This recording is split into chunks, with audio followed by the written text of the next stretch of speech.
Whoa and how. Today is about December 21st, 2024. I want to show y'all something interesting about my home Earthbag construction with this heat spike up with the sun. You can kind of see right there. I'm going to take you over here and show you the outside thermostat. Check this out. So it is bright. Okay. So this one right here, it is almost 48 to 50 degrees outside. And by the time it'll get to about 2 or 3, I'm seeing a spike up. And it's pretty bright. And see how it's shimmering off the boards. I'm up 7,770 feet in elevation. And I don't even know how to express this, y'all. I'm supposed to be in like negative 20 degrees. And when my son was born on January 6th, it was negative 37 degrees that day, and we were blizzard in. You know, that's in 2017. Here we are, is roughly 7 years later, and this is how it has changed out here. As you can tell, I have no snow. Even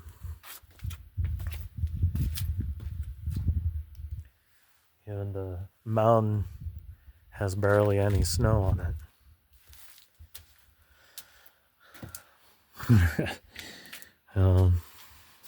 Bit on. Of course, even with the home, how fast can I heat up my home even by releasing the cold air and letting it mix with what's partial out there? Sometimes I can get about 4 degrees up.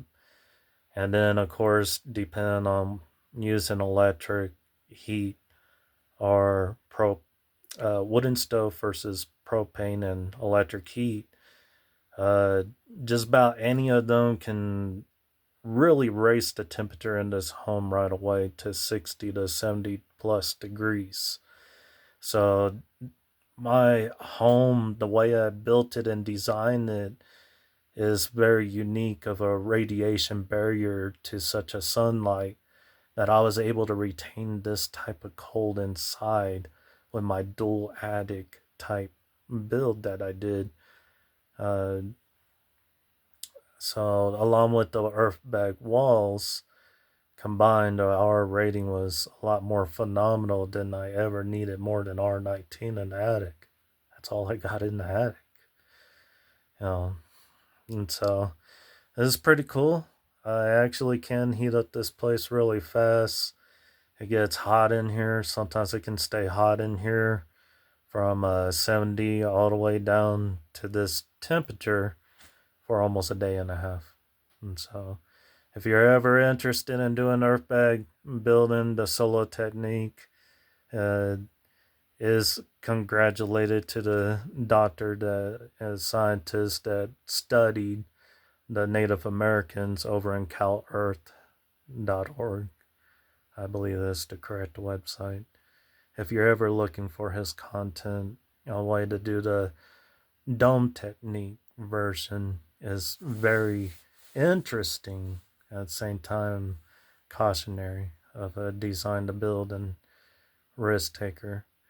So as far as like electric, having a 240 element that would run and push out AC heat, you're looking at possibly still spend the same amount if you're one constant comfortable temperature at 72. You're looking at almost 2,000 plus kilowatts an hour for the month of heating.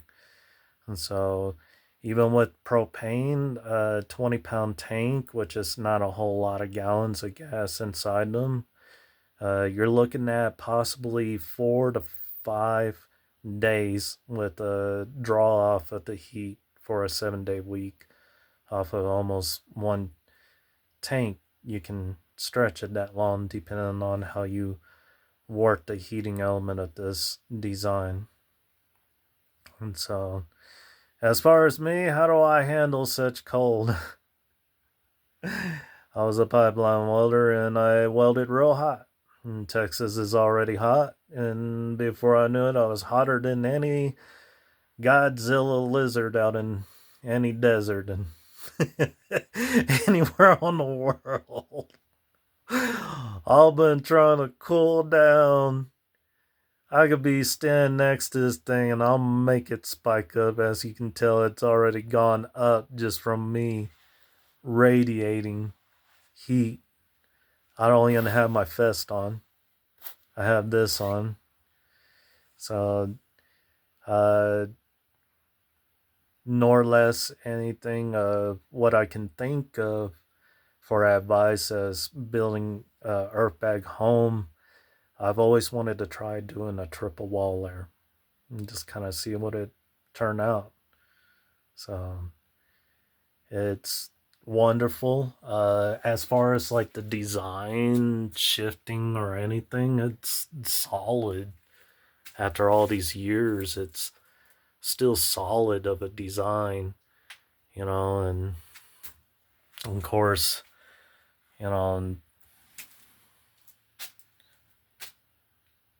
I've enjoyed it.